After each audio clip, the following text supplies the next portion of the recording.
Hello, Internet, and welcome to another exciting episode of Never Stay Dead. I'm here with my co-host, Sleepy Reader, also known as Damien. Great to be here again, at last. I'm the Matt. This time, we're here to talk about something near and dear to my heart, which is some very early Ninja Turtles comics back from when Eastman and Laird were still doing them themselves. Right, was this from, I think, 1984? Is that right? 84, 85? That's the initial issue. I think Donatello, which is the issue we're covering first off, is they did what they called micro series for each turtle on their own, and we're doing the Donatello one. And that one was done in 86. 86, okay. So what we're going to do is we're going to talk about the Donatello one, and then we're going to go back and look at the first 2 or 3 issues of the original Ninja Turtles, because I was able to get them digitally. I don't own them physically. And Matt has... You don't have the originals of the first 3 issues, do you? I don't have original printings of the first 3 issues, but I have them in many printings. Oh, in many printings, right. So one of the tricks with the Turtles is figuring out which ones to read first and then finding them. I had to find them on 2 different digital platforms. But anyway, we managed to work it out. Right. So, as a little bit of a primer, because it is hard to find this Donatello issue, and unless you're looking for it, you wouldn't necessarily find it. The way they've recollected the older Turtle stuff is kind of haphazard, and IDW doesn't do a good job of denoting the new stuff from the old stuff, and then which of the old stuff you're diving into. So, this was completely fresh for you, Damien, right? Like, you haven't really read... I never read any of the 4 issues that we are discussing today. Right. I've read some Turtles, but they come much later in the publication history of Turtles. And you never read the old Eastman and Laird stuff? No, I just used to flip through it at the comic book store because I knew it was the hot comic of the moment. But I had no idea it had any future or beyond that. That's fair. So, this Donatello issue was written when Jack Kirby had passed and they wanted to do something of a tribute. And what's interesting to me is I just got to listen to Kevin Eastman at a convention I went to, and it seemed like there was more connection over Jack Kirby than Frank Miller, which is different than the way most people talk about it because of the first issue of Turtles connecting to Daredevil, and there being more in that issue that is Frank Miller. But when they met initially, there was some signed piece of work Laird had from Kirby, and Eastman saw that, and that's what sparked their initial conversation, was over a Kirby piece. And there's something about just the Ninja Turtles, the way they look, the way that they are, that does feel Kirby-esque to me more generally. Just, these crazy creatures with particular but humanistic traits in a way that feels more... You could see it inspired by Commandy, perhaps. Right. Both the Turtles and the rat, what's his name? Splinter. Both could have been characters in Commandy easily. And Eastman was even talking about that, how Commandy was one of his favorite books and definitely played an influence. It's just the high concept of the first issue of the Turtles was referencing a lot of Frank Miller, even if that wasn't their deep influences. It was one of the hot books in the years previous to them putting out that first issue, I think. And that first issue was a total gag thing, and it was a gag for the moment when Daredevil was hot, so... Right. And Splinter instead of stick, and the foot instead of the hand. Right. And somewhere in there, isn't there a character who gets hit by a canister of radioactive material, which is from the Daredevil origin also. So there's those things. But I can see what you mean, and particularly by starting with the Donatello issue here, it's clear the love for Kirby and Kirby's work is super deep with the original creators, Eastman and Laird. Right. I'm confused. So some other people may be ignorant as I am. Did they both draw? Yes, though how that worked out, I don't fully understand. So was it... Do you think it was like one was slightly more of a penciler, but they both did penciling and then they both did inking, or? My understanding is there was a bit more passing back and forth, and you can almost see it as you flip through the pages. The way that the turtles rendered is different. The way certain characters are drawn becomes slightly different, but I feel like they both touched inks or pencils on any given image here. But I could be completely wrong. I don't know that. And of course, another aspect, just from the few issues I've read, is that they're rapidly evolving as young artists would do. So the Donatello issue has quite the figures are stronger and more solid than, say, the first issue from 2 years before of the Turtles. Right. Well, even... We should Although get I'm here. looking at a color one for Donatello, so that may also skew my way of viewing it. Right. There's a pretty drastic jump in the art between the first and second issue of the Ninja Turtles as well, though. Right. And I also noticed, I guess we should get back to this, I also noticed a big change in the layouts between issue 1 and 2. Yeah. I want to dive there, but maybe we should... Why don't we, shall I be, as I've always been, the summarizer, just very quickly summarize this issue of Donatello? Oh, sure. We can dive in on discussing it. It's a very simple issue where, I guess Donatello's the one who's good at fixing things, so they send him down into the basement to fix the hot water problem. And instead he finds an artist down there named Kirby and discovers all these weird creatures who attack him and then disappear. And then he chats with Kirby, who has a magic gem attached, I guess an alien gem, not a magic gem, attached to his pencil, which is making things come alive off the page. And one of the things that came alive is some weird Kirby device, Jack Kirby looking device, that allows you a portal into some other dimension. And in that dimension, all the weird characters that he's drawn are there fighting the local natives. And so Kirby and Donatello together help defeat Kirby's creations and save the natives. And then at the end, spoilers, Donatello goes back through the shrinking portal and Kirby doesn't make it, and he throws a little airplane, a little fold-up airplane, paper airplane through with a last note to Donatello. And the note was kind of odd. Let me find that. Do you remember what was on the note? Yeah, it was... so in the course of the story, Kirby draws a graviton gun onto Donatello's arm, which runs out of ammo, but he sends the sketch of that up with him. And then I have to find it here, but there's... So it says, Don, life at best is bittersweet. Take care of yourself, Kirby. I almost wonder if that's something, since they met Jack Kirby in person, if he had said that to them at some point. Yeah, maybe. Now, the weird thing is, when you said this was from 1986, and it was a tribute to him after his death, I thought, wait a minute, that sounds wrong to me. This reads like a tribute to him after his death. But Jack Kirby died in 1994. Oh. So that's funny, because it does seem like a tribute to someone after they're dead. So I think I've just thrown you for a loop there. Yeah, no, I honestly thought that, and I never thought to check that. All the Kirby creations, you can see that they're Kirby-ish, but they also have the style of Eastman and Laird.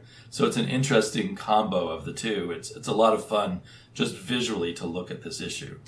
Even if you didn't read it at all, you'd have a great time just looking at it. And in color, it looks fantastic, but I guess it originally was not in color. Right. And I'm looking at the black and white issue, and I mean, there's the tones and there's the Kirby-esque, but I feel like the color makes it feel more Kirby-esque, because you get like a green creature and a blue creature. Right.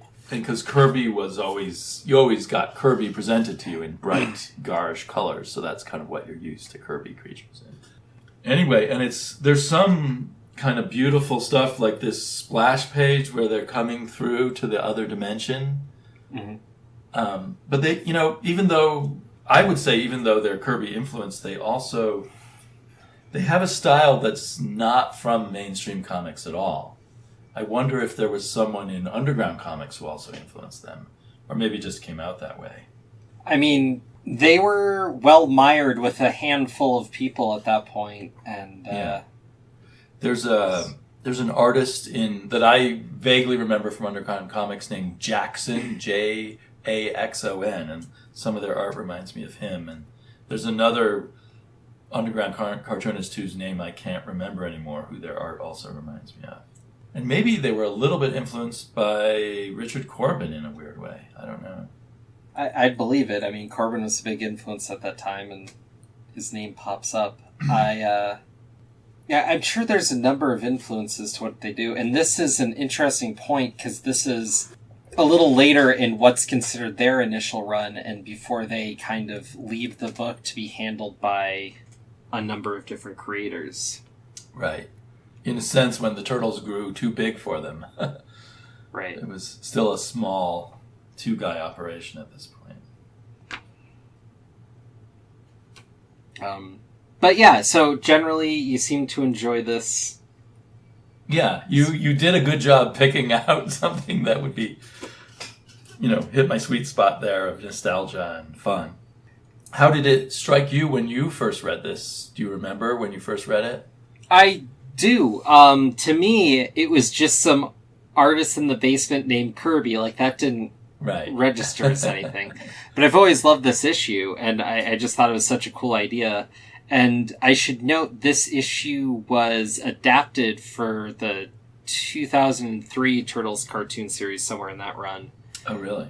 And they have some fun with that. And they give Kirby the, was it Brooklyn accent? Oh, okay. I don't know if he came from Brooklyn or where in New York City. I forget. But yeah, which probably accent Brooklyn. been. Brooklyn seems to be the place people back then always grew up in. But, yeah, I wonder, so have you seen the animated version? I have. And do they manage to capture the Kirby quality of it there, too? Or? They do, but animating some of these creatures and ideas just doesn't pan out the same. The comic's definitely the better take. Right. There's no fat, and they have to throw in a little bit of a B-plot with the other Turtles and what they're doing at the time so that they can pad out a half an hour, because this is a one-and-done issue, and it... Right. There's not a lot... There's, no, like you say, no B-plot, no extra detail. And there's a lot of reveling in the art and just having fun with the moment, and not so much this big build-up. Right. I mean, this is definitely, an issue... Again, you picked it for me because I'm a neophyte on the Turtles. It's an issue that anyone could read. You wouldn't really have to know anything about the Turtles. And there's no hanging thread of, oh no, I won't know. I need to know next issue what's going to happen. But it's just a pure one and done. Right. Yeah, and for that, I mean, it's a very joyful issue. It's very big on celebrating Kirby. But I don't know if there's too much to chew on here. I guess the only other thing I can think of is at the end of the issue, there's a little moment between Raph and Don, where Raph asks, what happened with the shower wise guy, basically, and Don just shoots him a look and gets him to back off for a moment. I did feel bad for him, like he was waiting for the shower. Yeah, well, for a guy who lives in the sewer, I don't know how much it really matters. Yeah. I wonder, though... Now I'd love to hear, since it wasn't before his death, after his death, it was such a cool touch to have him throw a paper airplane with a note to Donatello. But did they ever, go back to that dimension? And you could almost imagine they'll see Kirby again. To my knowledge, I haven't read everything, but I don't think they ever do. And so also this idea of the alien gem that makes things come true, that doesn't ever reoccur either. Not really, no. This is very much a self-contained thing, which is funny because they take a lot of weird things and carry them forward later, but this was one thing I think they just let sit. Right. If you think in terms of, if we're talking about influence, that you have Jack Kirby in your basement, in your subconscious, and then, you go off on a dream adventure with him, which most Jack Kirby comics were like a dream adventure. And then he passes the torch on to you and disappears into the dream. it's very much sort of giving a high five to your influences, but also then moving on from them in a way. Right. With the blessing of, and Kirby, of course, did not want people to be his imitators. So the fact that the Turtles don't carry their Kirby influence very heavily would probably, or the original creators of the Turtles, would probably be preferable to Jack Kirby than someone who just imitates his style, like, say, Keith Geffen or at times Rich Buckler and those people. Right. Yeah, no, and I mean, this issue, they lean on it more because they're... Right. They're literally doing Kirby creatures and Kirby science tech. Right. He literally drew them into the story. It's such a crazy hook, it's pretty fascinating. Kirby things look so good, there's always a part of me that why didn't they use more Kirby creatures in other issues? But I think it's good that they go their own way. Well, and it's funny, too, because you can see some influence with the... it's basically right past where you read on the regular stuff, but once you introduce the Triceratons and the Fugitoid and whatnot, you can see more of that there, but it is still their own deal. Well, that's cool. Yeah, I mean, it's interesting in general to talk a comic book that, back when I just flipped through the pages and didn't buy it, looked like something that was just about other comics and wasn't about itself at all. On the surface, that's what I thought it was. That it turns out to be something that carries its influences in a good way rather than being overpowered by them or anything like that. So that's kind of an interesting victory of creativity in an unexpected place. Yeah. You want to just talk about the first 3 issues or talk about issue 1 of the... Well, see, I feel like we should talk about issue 1 first because issue 1 was, again, a one-shot, and it was very much its own bag. Right. So, I mean, you can hear about this in a million different places, but it was a one-shot. They poured everything into this, giving it a shot, thinking, they're going to have a ton of extra copies to burn for warmth over the winter, and instead it sold out and caught on in a big way. Right, and most people probably don't know anymore, but it set off a wave of black and white comics, often about goofy animal things spoofing something else. I'm trying to think of some of the names, but there was ones about rabbits, and there was the Fish Police, I think, and various things. So it was a huge, and people started for a short while. It was like a speculator bubble during, I don't know what year in the 80s, obviously after 1984, maybe 85 or 86, where any black and white published comic would get huge pre-orders and people would make $100,000 off their first issue and stuff in $1980. So I read about I had known there was this black and white boom, but I didn't realize how financially lucrative it was till I read this history of comic book stores that's out. I don't have the exact title of that, but there's a fairly recent book out about the history of the direct market comic book store, and so people were doing a issue or two of a black and white comic and leaving their job because they were making so much money, and of course it all collapsed within a year. Right, and it's all the fault of the Ninja Turtles becoming so valuable. But before the Turtles, there was Cerebus, and Usagi Yojimbo's right behind. But kind of yes, certainly Cerebus is a huge influence on it, but Cerebus did not have caused this explosion. They caused this explosion. Because they were popular and their book became collectible, then that caused a speculative explosion. Huh. And probably good things came of it, too. Along with all the trash, there were probably some good black and white comics like Usagi Yojimbo that maybe came into being because there was money available. I think Usagi was on its way. Turtles just happened to get out the door first. And for all I know, I don't really know, but it may have given a boost to Cerebus. Well, yeah, and there was a Cerebus Turtles team up pretty early into the Turtles. Oh, was there? It's actually one of the harder ones to get. Yeah. And you can't help but wonder that all of this stuff, everything feeds into the next thing, so it probably fed into the next wave of artists who became hot and formed Image Comics and all that speculative bubble. Right. Well, I mean, this is a pretty big thing in that, it's not Marvel, it's not DC. These are just some guys trying to make some comics and striking it big. So summarizing issue 1 of the original Ninja Turtles is a bit harder. It's this convoluted origin story involving Splinter and how he would imitate his master. He was a pet rat of a kung fu master. And then there was Shredder? Or Oroku Saki. So there was a whole thing of a revenge thing between the kung fu master and Shredder, and then that was passed on to Splinter, the pet rat, who becomes slightly evolved because of radiation that also turns these baby turtles into overly intelligent turtles that he trains from babyhood to be ninja masters. Right. And then they ultimately have to get revenge against they've raised their entire life to get revenge against Shredder, I guess, and ultimately they get revenge against Shredder. It takes all 4 of them fighting together, right, to kill Shredder, and that's the trick. Right. So it's even though there's reference to the Teenage Mutants, it's much more a take on that whole Frank Miller stick in the hand stuff. Right. But even there, beyond those names and concepts, it's almost like some weird B-movie, horror movie almost, only it's done goofy.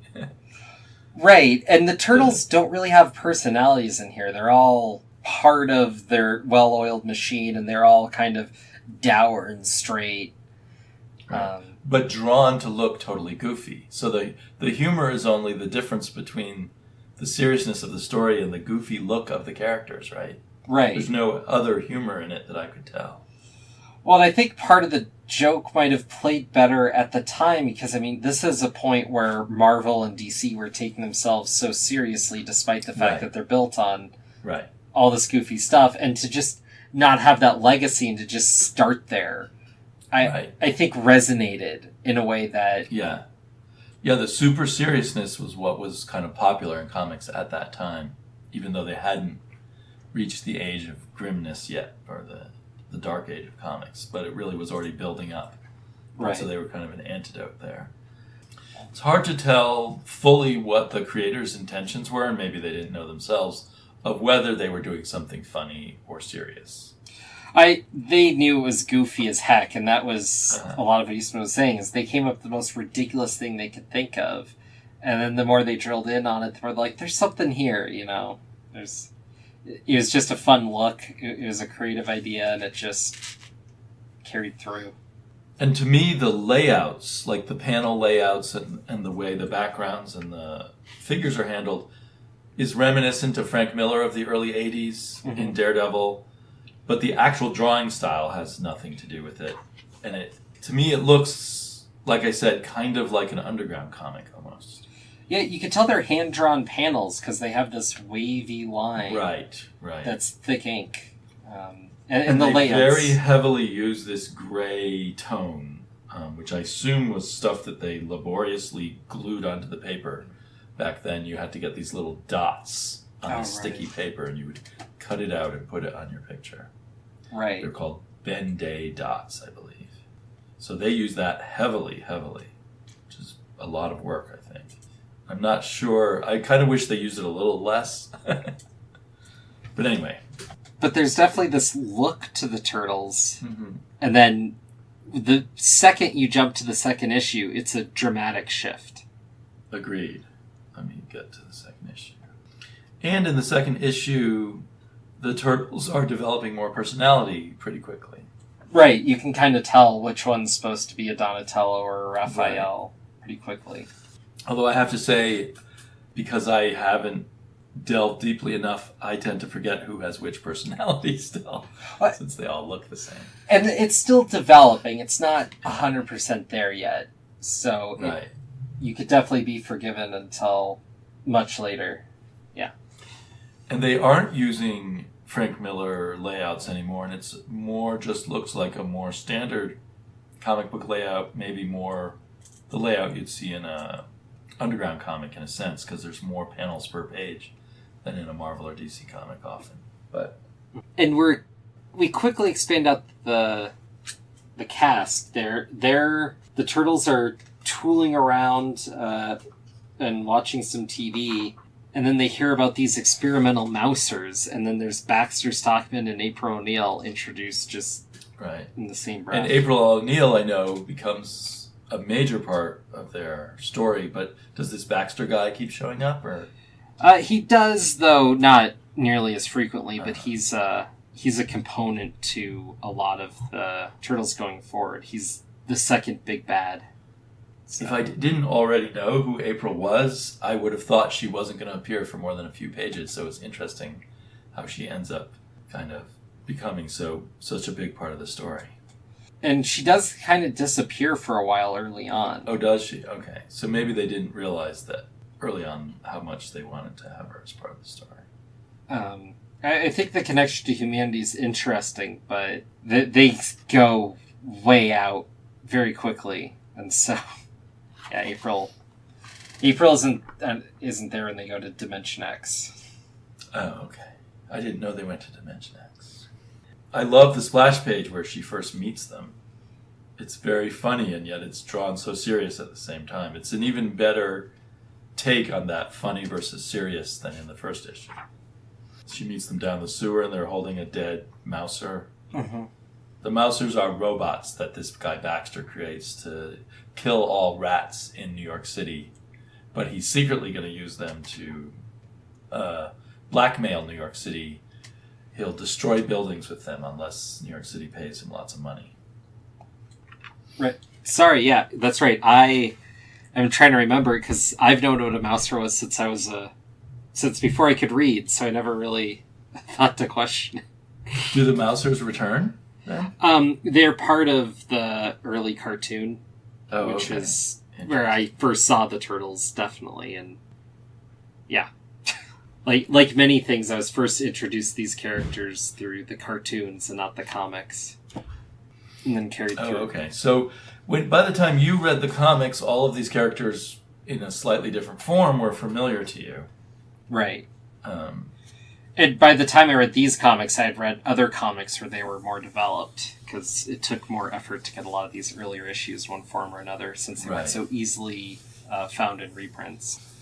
So do you think, when you first read the early issues, do you think you were disappointed by them, or did they seem richer to you because you already knew all the future of these characters? I don't know. I mean, I enjoyed it, but to me, like, I had been watching the cartoon. When I found out about the comics and everything, in my mind, those were the real Turtles and whatnot. So that's where So you were excited to finally get to the real Turtles? Yeah. I mean, they were the darker, edgier thing, and so as a kid, you're like, oh, this is cool, man. And I still love it, so. Were you kind of pre-sold on it? Like, you already knew you loved the Turtles, and now you were reading the real Turtles? Well, it's funny. Did they have to prove themselves to you? So these early issues, definitely. But like I was saying, there's a chunk of time where Eastman and Laird gave the Turtles to any given creator. And there's some good issues in there. But there are some stinkers or some stuff that's way out there. And when I found those issues, I was going, this is what it is? And it took me a while to piece that all together. And I realized, there's some takes that I liked, some I didn't. But when I understood it was just other artists and creators coming onto this weird, kooky book and kind of doing their own take or their own weird story with it, I came around to liking some of them more because I wasn't looking for the real deal Turtles in it anymore. I was just looking for a good story. So in a way, one needs a curated selection that starts from the beginning and then skips bits that just are a distraction from who the real Turtles are. Yes. The full story of the real Turtles. It's funny because IDW and their recollections have done that. So they have these big classic collections. The Ultimate Collection, I think, is the easiest ones to find. Those are in black and white with notes. Oh, okay. What I went for, because I own a lot of the stuff in black and white already, was going for the works, where they take out the extra notes, but they give you a recoloring. It's a digital recoloring. Or coloring, in many cases. Right, not a recoloring.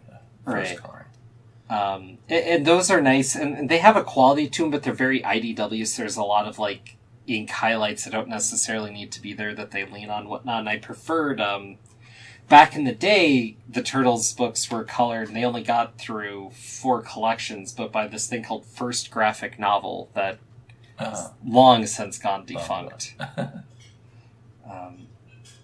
I like that coloring more because it's a more traditional 80s coloring where you have the digital separation, but it was more lively, brighter colors. None of the gradients and things like that. Yeah.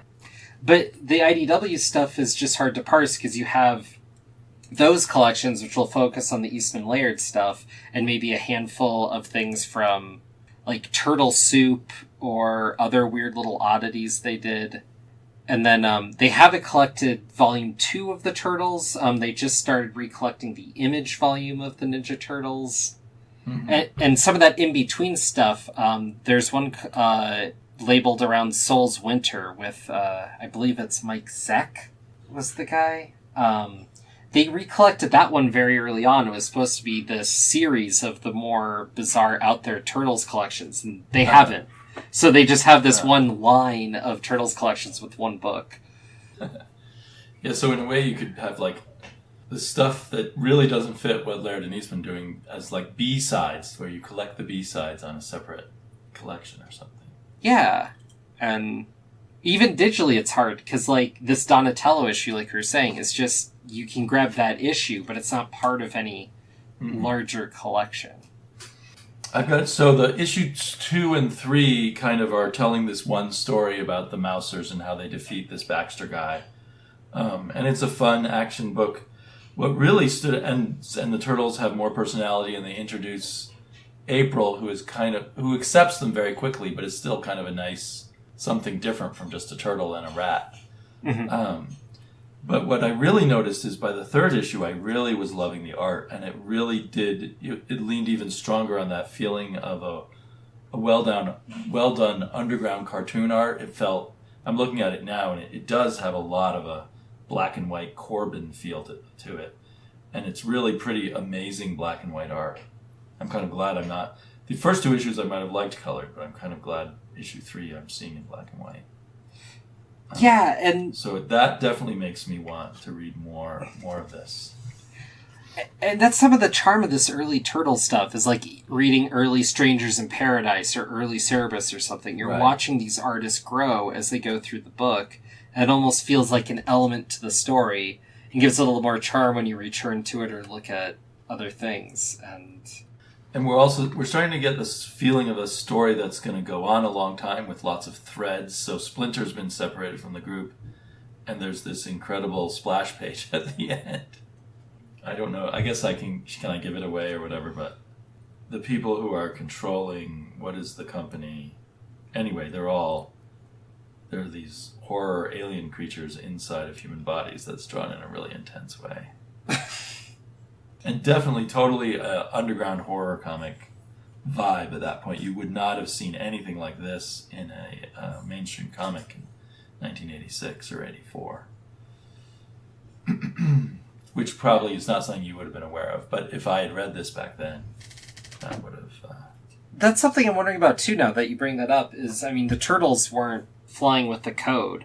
So they were allowed to do stuff when Marvel and DC weren't. So I wonder if that's part of the appeal too, is this is, underground, dark, edgy, in a way that I hadn't considered that before. I mean, I knew the Turtles are supposed to be darker and edgier, but... If I had picked up this 3rd issue back in the day, in the mid-'80s when I was in comic book stores, and didn't know that didn't have this preconceived notion that it was just this simple spoof on other comics, I would have gone, wow, I've discovered this really cool underground comic that's not like anything else. But anyway, I didn't. Unfortunately, I did not. I mean, I understand. It's understandable. It's an odd take. And part of the reason I'm able to gravitate to that is I didn't get very far, but I started reading Elephant Man. When I first saw it, I was like, oh, what a weird goof. What a silly thing. And then I was like, well, this is probably like how people felt about the Turtles if they didn't grow up with them. I have never read Elephant Men yet. And now I'm intimidated because there's so many issues of it out there. But. Right. And I kind of got intimidated myself, but I read through a few and it was enjoyable. It was a very dense read.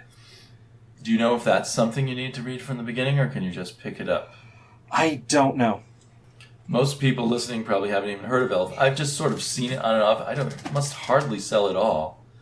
But now it's going to be one of those Amazon originals or Comixology originals. So that must mean maybe it's sold well in book form or something. Right. Or maybe they see some quality in it and think the little different highlight it will pop through. Or they got conned by the person writing it into thinking it was a successful comic that they could move into the Amazon. Anyway, it's kept going for, 100 issues or something. I don't know how far Elephant Man has gotten, but it's had a very long run. So someone's been buying it.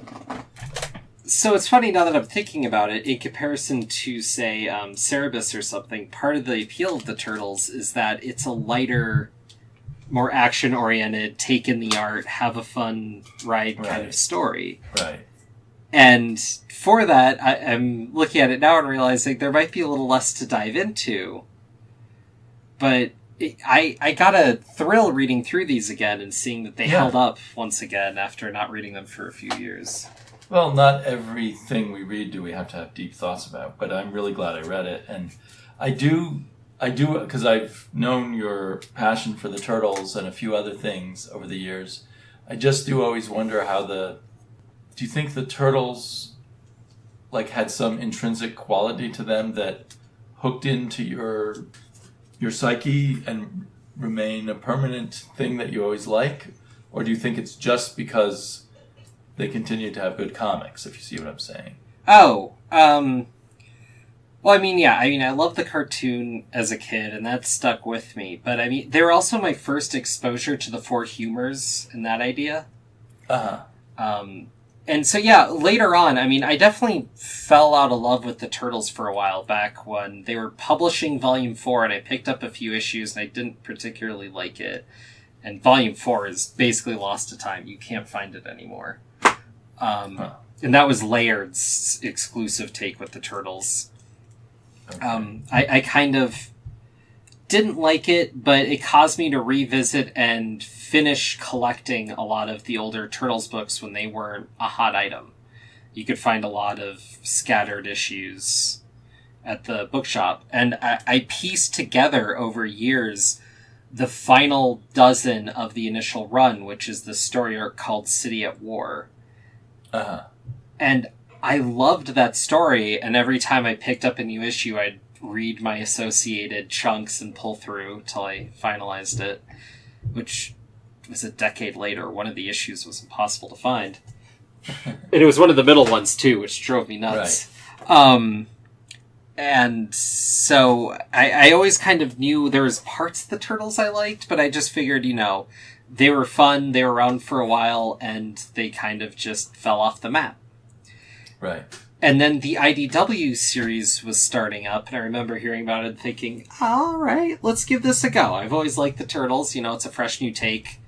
And by the IDW series, you mean the one that's still ongoing, right? Yes, that's the... I just want to be clear, because I wasn't totally sure if there was more than one IDW series. Oh, that's fair. Technically, there are now, since this series has gone on, and I don't know if it's IDW's biggest hit, but it is one of their bigger hits. Right. They've given this Turtles book a number of B-books, and they all tie to the story, but you'll have an offshoot of Bebop and Rocksteady, or they did the micro-issue thing with all the Turtles again. Right. And did they do a side story where there's time travel or something like that? Yes. They've done time travel, universe hopping. It's the Turtles, so you kind of do it all. And then, of course, they did 2 team-up books with Batman, which I'm sure thrilled you to no end. Yeah, I actually got to hear a lot about those books at Denver Comic-Con recently because they had both of the main creators there.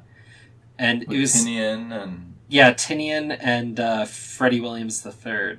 Oh, the artist, Freddie Williams III, yeah. Yeah.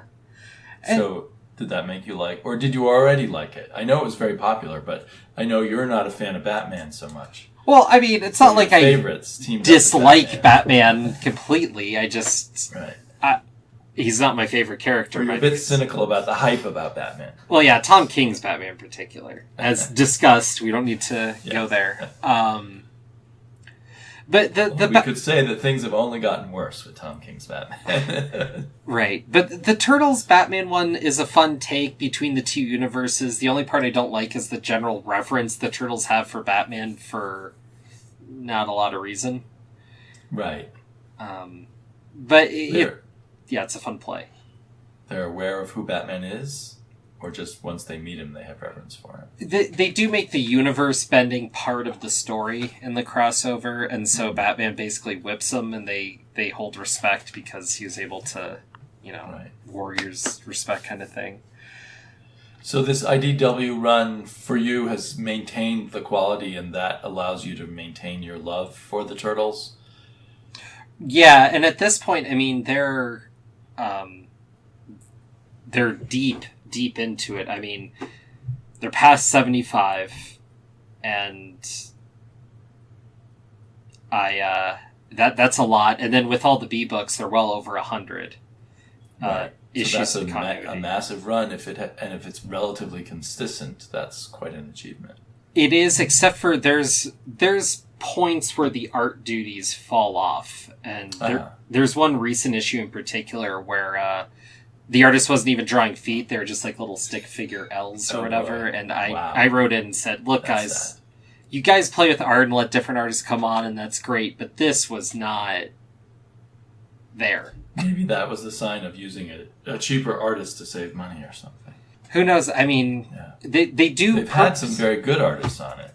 Right. They have different styles. Like, they really let the artists go out there, but sometimes I think when you go too far down the experimentation hole, you let things slide that need to be held up to.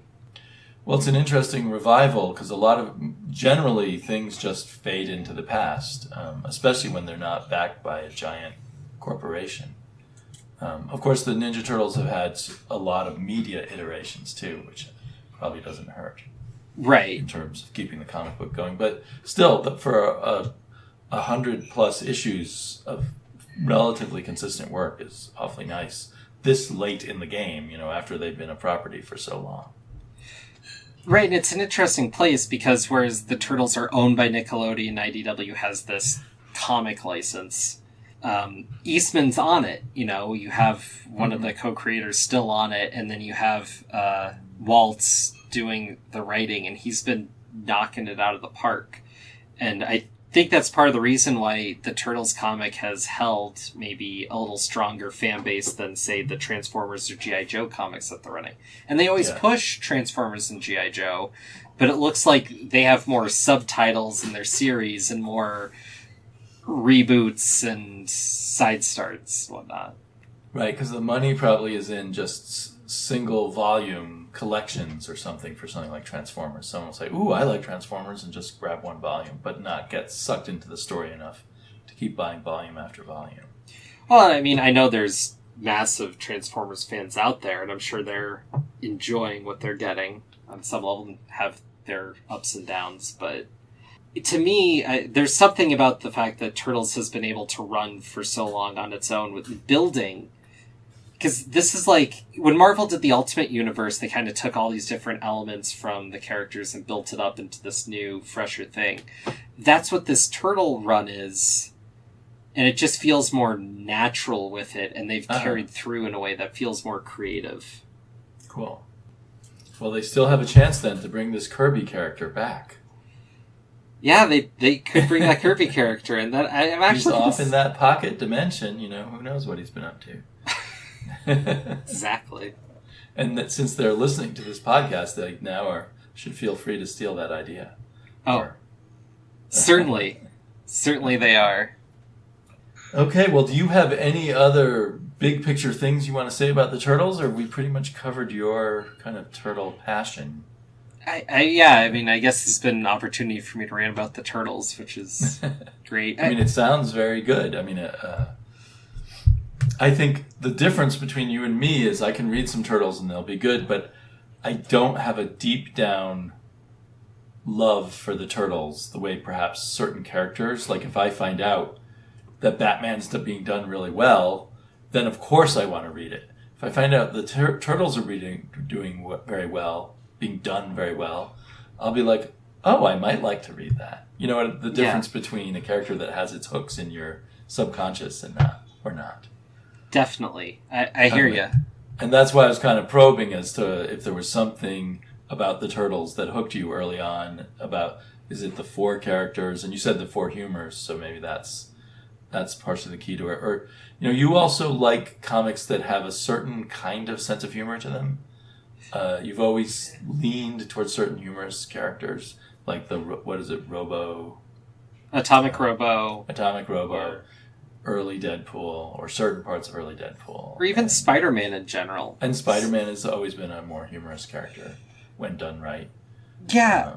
I've never taken to the super upstart, straight-laced heroes as much, or the overly dour ones. Right. So, and Batman, obviously, the only humor is in the bizarre criminals, not in the character himself. Right. And even there, they don't even like making those bizarre criminals humorous anymore. Yeah, I mean, I like my comics generally to be fun, maybe be a bit lighter, but I think what you're hitting on with the Turtles is, like, the humor's there, but it's almost because you're reading this goofy thing, but they're taking it fairly seriously, like, they're playing the joke straight. Do they at all, like, represent a group of friends or family that you wish you had or that you did have? An ideal of any sort? I mean, to me, like, I guess on some level, like, having that group of people where you're able to joke around with them and you're able to disagree, but at the end of the day, you come back together. To me, they do hit and they read more like a family than, say, the Fantastic Four do. Yeah. But I, because of childhood reading, really love Ben Grimm. Right. In that family kind of way. But anyway, I see what you mean. That's not to say anything against the Fantastic Four, but the Fantastic Four feel like... Well, it feels like there are 3 very different people, and then there's Sue and Johnny, who are actually family. Right. And, yeah, Ben Grimm seems like a great friend, but he doesn't feel like a family member to them, because he has a different dialect, he's built different, he has different considerations, wants and needs, and the Turtles all feel... They have their tacks, but they have more of a core that they share. Right. Yeah. That's my feeling anyways. I don't know what you think about that. In a way, to me, they seem like a group of drinking buddies who become great friends over the years and can joke around with each other, but always come through in the end for each other. More than family, but maybe they're like family. That's funny. There was a wizard list way back in the day that I remember that was which superhero is most likely to get into a bar fight, and Raphael was way, way up there. Okay, well, maybe that's a good note on which to end this episode of Never Stay Dead. Yeah. Have the Turtles ever died and come back? Yes. Good. Then they fit in with our theme. Because otherwise we just have to throw this whole episode. Oh, yeah. No, can't do that. Well, we never stay dead, so we will be back soon. With more Fantastic Four talk. Unfortunately for Matt. No, it's all good. Bye, everyone.